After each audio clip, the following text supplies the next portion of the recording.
राजा जी खोल है मर्दों का, जो कहते हैं सो करते हैं।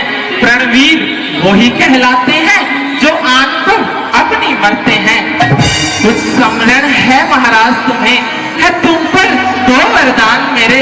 वो ही धन मेरा मुझको दो, यदि बनते वो धनवान मेरे। महाराज, जब आप इंद्र की ओर से संभासुर से युद्ध करने गए थे, तब आपने मुझे दो वरदान देने के लिए कहा था। हाँ, याद आया। हम कृतज्ञ हैं। आज कैसे शुभ मुहूर्त में तुमने उस घटना की याद दिलाई है। तो क्या केवल पुरस्कार में केवल धन्यवाद पाकर रह जाना पड़ेगा? आज इस शुभ मुहूर्त में हम कण कण से ऋण मुक्त हो जाना चाहते हैं।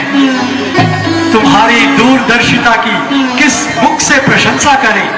आज तुम दो नहीं 4 वर मांग लो। मुझे तो केवल मेरे 2 ही वरदान चाहिए महाराज। बस इतनी सी बात। 2 वर तो कोई चीज नहीं। लो शौक से जितने जी चाहे, कुछ मुझे रार इनकार नहीं। ले लो जो जी चाहे। गरजे तो घोर बरसे न बूंद, ये सब फरेब है मेघों में। जो कहा सो दिया, बस एक बात है मर्दों में। मांगो प्रिय, क्या चाहती हो? रहने दीजिए, आपको कष्ट होगा। नहीं, बिल्कुल नहीं। मुकर तो नहीं जाओगे? कदापि नहीं। मैं जो कहती हूँ। और हम भी तो कहते हैं प्राणाधिके, इतने हर्ष का समय फिर कब आएगा? कुछ क्रोध नहीं, अपमान नहीं, और करती मैं उपहास नहीं। सच तो ये है राजा जी, मुझे मर्दों पर विश्वास नहीं। क्या कहा? विश्वास नहीं? सूर्यवंशी राजा दशरथ पर विश्वास नहीं? राजरानी कैकेयी को अपने स्वामी पर विश्वास नहीं? हमारे कान ये आज क्या सुन रहे हैं? रघुवंशियों के मुख से निकला एक एक शब्द पत्थर की लकीर होता है महारानी। रघुवंशियों ने अपने प्रण की खातिर अपना समस्त दांव पर लगा दिया था। महाराजा शिवी इसी वंश के थे, जिन्होंने अपने अंगों को काट काट कर फेंक दिया। महाराजा दधीची, जिन्होंने देवताओं को अपनी हड्डियां दान में दी, वो भी इसी वंश के थे। और फिर महाराजा हरिश्चंद्र को दुनिया में कौन नहीं जानता, जिन्होंने अपने प्रण के लिए अपना राज्य छोड़ा, दर दर की ठोकरें खाई, और अंत में अपने प्रण की पूर्ति के लिए अपनी पत्नी और बेटे को सरेआम नीलाम कर दिया। उन्हीं का रक्त हमारी शिराओं में भी दौड़ रहा है। ये सत्य है महाराज, लेकिन प्रत्यक्ष सिद्ध करो तो जानू। हमारा अग्नि, आकाश और हवा को साक्षी मानकर ये कहते हैं कि राजरानी कैकेयी जो मांगेगी मिलेगा। इन मीठी मीठी बातों से महाराज ना मुझको बहकाओ। यदि सच्चे हो तो राजा जी सौगंध राम की खा जाओ। आकाश के तारे चाहे पृथ्वी पर उतर आए, पृथ्वी के जीव चाहे आकाश में चढ़ जाए, माणिक हो समुद्रों में, पहाड़ों पे मगर जाए, हम वो नहीं जो अपने कौल से मुकर जाए। परमात्मा गवाह है, अनहित नहीं होगा। ये क्षत्रिय वीर अपने धर्म से विचलित नहीं होगा। मध्यस्थ मेरी बात का ये राजभवन है, साक्षी आकाश, पृथ्वी और पवन है। हैरान पहली मर्तबा उस पाक नाम की आता हूं तेरे सामने, सौगंध राम की। ये हुई ना वीर पुरुषों की पहचान।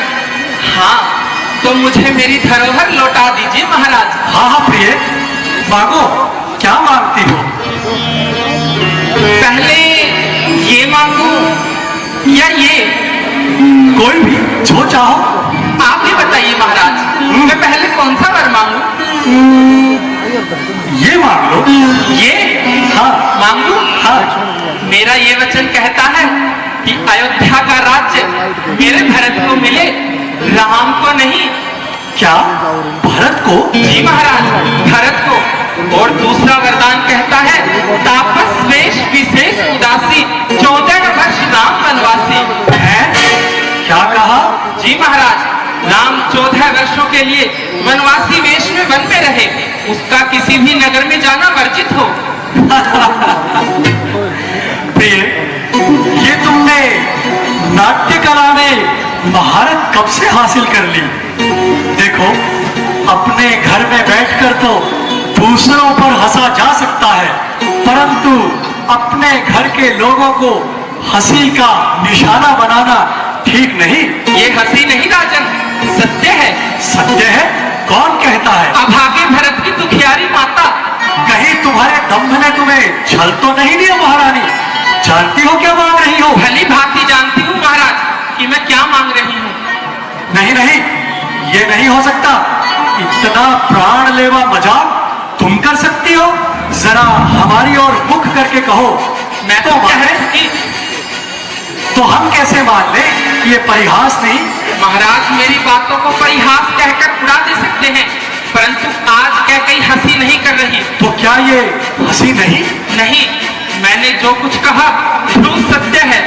ये राम जो राजा होते हैं, ये राजा नहीं उदासी हो। कल से ही 14 वर्षों को तपसी बनकर बनवाए। कल्याणी नहीं, ये वर मैं तुम्हें कैसे दे सकता हूँ? ऐसा ना कहो, ऐसा ना कहो, ये नहीं हो सकता। दशरथ की मंशाओं का सर्वनाश ना कर, ये कभी नहीं हो सकता, ये कभी नहीं हो सकता। अरे, मेरी बात सुनकर ये सुनबात सा क्या हो गया महाराज? ऐसा तीर भी क्या चुभ गया? हृदय के बलबलों को संभालो प्रिय। रघुवंशी नरेश आपत्ति में है, इसकी आपत्ति का हनन करो। इतना संताप क्यों कर रहे हैं महाराज? मैं कोई मोल की ली हुई तो नहीं आई। क्या भरत आपका पुत्र नहीं? ठीक है, अब मुझे विश्वास हो गया कि आप अपना वचन पूरा नहीं कर सकते, तो कान खोलकर सुन लीजिए महाराज। कल राम के राज्य अभिषेक से पहले आपको मेरी चिता को अग्नि देनी होगी। ये कैसा वरदान है? कैसा क्रूर परिहास है? नारी, निर्दय नारी। मैं भी यही चाहती हूँ कि महाराज मेरी बातों को परिहास कहकर उड़ा दे, फिर आप अपने धवल यश का झंडा कभी इतना ऊंचा नहीं उठा सकेंगे।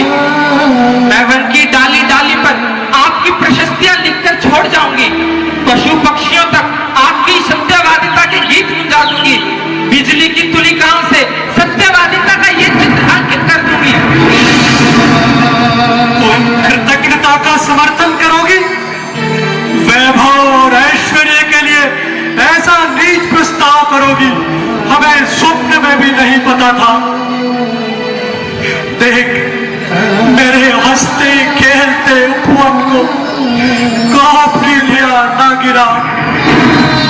मेरी नियति पर शक ना कर। अपनी नियति का पथ अपने पैरों चलूंगी, या तो करो या मरो। ये क्या कह रही हो? वही जिसे आप सुन रहे हैं महाराज। मैं सज्जनता का स्वाद नहीं ले सकती। मुझे जो कुछ लेना है जैसे मिलेगा लूंगी। दुष्ट भावना से प्रेरित अपने स्वार्थ का समर्थन छोड़ दो। रघुवंश के कल्याण के लिए अपने क्षुद्र स्वार्थों को बलि दे दो। कैकेयी, जाने दो, जाने दो इस नीच प्रस्ताव को, जाने दो। क्यों जाने दूं? इसलिए कि भरत मेरा पुत्र है। मैं अबला भला क्या कर सकूंगी आपका? फिर मेरा भरत भी क्या कर लेगा आपका? तुम चाहे कुछ भी कहो, मेरे भरत को इसमें मत सानो। वो भोला भाला राम का भक्त निर्मल गंगा जल की तरह पवित्र है। बस बस रहने दीजिए महाराज। आप भरत को कितना चाहते हैं ये किसी से छिपा नहीं है, तभी तो उसे ननिहाल में भिजवा दिया। राम के राज्याभिषेक के समय भी जिसे बुलाना उचित नहीं समझा, उस भरत को आप कितना चाहते हैं ये किसी से छिपा नहीं है। भगवान जानते हैं। भगवान तो जानते ही हैं, लेकिन आज मैं भी जानना चाहती हूँ।